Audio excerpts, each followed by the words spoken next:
Okay, the first 8 are out of the pressure cooker, and the lids are all popped down. You can tell that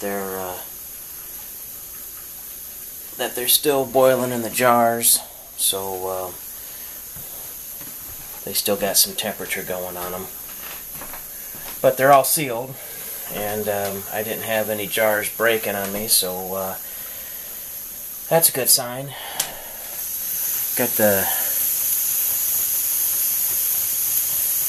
the second pressure cookers up to steam. It's got about another 10 minutes. They're supposed to be 55 minutes at 11 pounds. These are old pressure cookers. I put new seals in them, and you can, for being two identical pressure cookers, you can tell that they've got separate personalities. This one here is it's a lot harder to get it up to pressure, and then once it's up to pressure,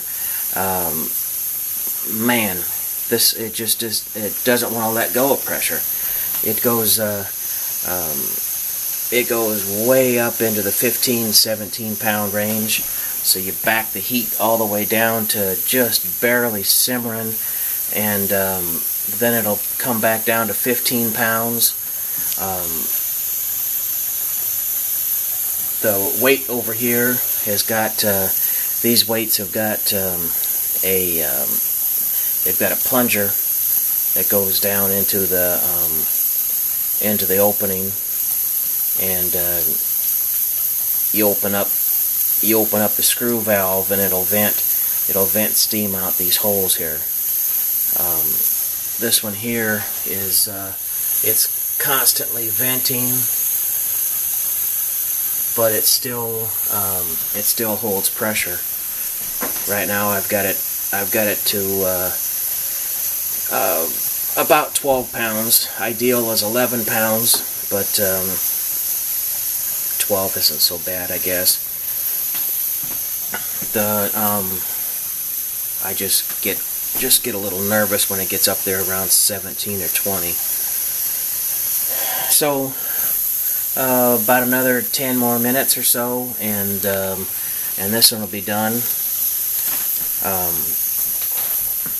I ended up with, out of 12 butternut squash, I ended up with 16 pints, which isn't terrible, because that's what I had set up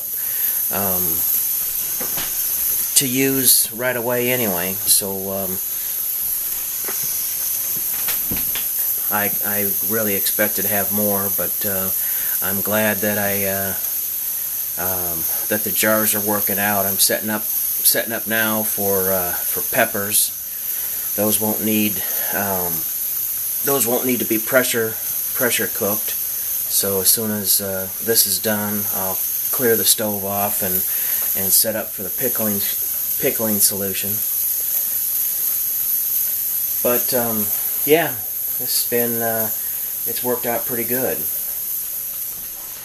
The instructions that I got online for this were that you cut your squash up into 1-inch cubes. They're worried that you if you cut it up smaller, or if you mash the squash up, that it'll get down into a solid mass clear down on the bottom of the jar, and you won't be able to get the heat through to it.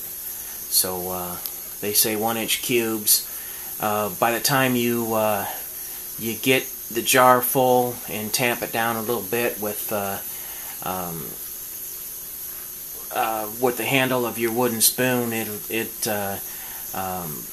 those cubes end up getting smaller anyway. So yeah, it's been a good experience so far. In about a month, I'll open up one of these jars and see how it works out. But the color's still real good on them,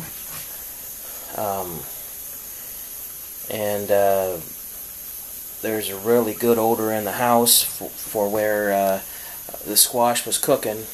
Cooked squash smells a whole lot better than raw squash. So, this is pretty good progress so far.